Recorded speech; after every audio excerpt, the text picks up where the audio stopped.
mathemaths.com. Let's start with question number 2 and fourth part of exercise number 7.3. The statement of this question is actually we have to solve this inequality.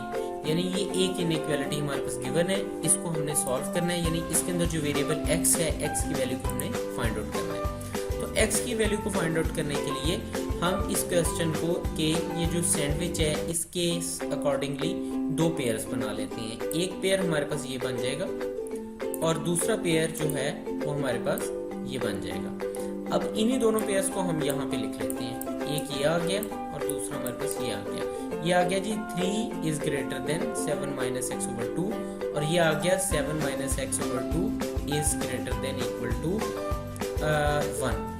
अब यहाँ पे चूंकि हमें x की value को find out करना है तो एक साइड से इसे शुरू हो जाते हैं। देखें ये 7 माइनस एक्स ओवर 2 है, ये 2 इस 3 के साथ आके मल्टीप्लाई हो जाएगा तो ये आ जाएगा 6 is greater than equal to 7 minus X. अब ये यहाँ 6 है, ये प्लस 7 ये इस इनइक्वालिटी के इस साइड पर जाएगा तो ये माइनस 7 हो जाएगा। तो ये 6 minus 7 is greater than equal to minus X. तो 6 minus 7 is equal to minus 1 is greater than equal to minus X.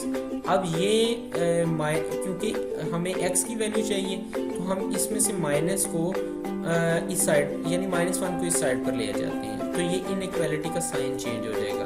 तो ये हमारे पास आ जाएगा x is greater than equal to, पहले ये लेस देन इक्वल टू था, अब greater than equal to -1 over -1। ये हमारे पास माइनस और माइनस कैंसिल आउट होके x is greater than equal to +1 आ जाएगा। x is greater than equal to +1 आ गया।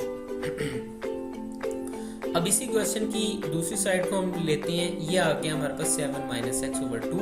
ये 2 इस 1 के साथ इनइक्वालिटी की इस साइड पर आके मल्टीप्लाई हो जाएगा तो ये हमारे पास आ जाएगा 7 minus X is greater than equal to 1 multiplied by 2 that is equal to 2। अब ये 7 माइनस एक्स, ये 7 इस 7 को हम उठाते हैं इस इनइक्वालिटी की इस साइड पर ले जाते हैं। यहाँ 7 प्लस में है, इधर आके ये माइनस में हो जाएगा तो ये हमारे पास आ जाएगा minus X is greater than equal to 2 minus 7।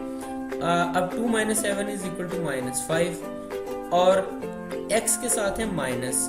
ये माइनस साइन जब इस इनइक्वालिटी की साइड पर जाएगा तो इस इनइक्वालिटी की ये जो साइन है ये चेंज हो जाएगा। तो ये हमारे पास ग्रेटर देन इक्वल टू के बजाय लेस देन इक्वल टू आ गया और ये -1 जब इधर आया तो इधर आके ये माइनस और माइनस कैंसिल आउट हो गए तो फाइनली हमारे पास x आ गया। x is less than equal to 5। अब ये जो x है इसको आप सैंडविच कर लें तो ये हमारे पास आ जाएगा 1 is less than equal to x is less than equal to 5। So हमारी ये फाइनल स्टेटमेंट आ जाएगी। इसके साथ ही क्वेश्चन नंबर 2 का फोर्थ पार्ट कंप्लीट हो गया। अगर आपको इसमें कोई कंफ्यूजन है तो आप हमसे कांटेक्ट करें। हमारा यूट्यूब का चैनल मैथ ही मैथ के नाम के साथ अवेलेबल है, आप उसे सब्सक्राइब करें ताकि हमारी लेटेस्ट वीडियोस और अपडेट्स आपको मिलती रहें। Thanks for watching math he math.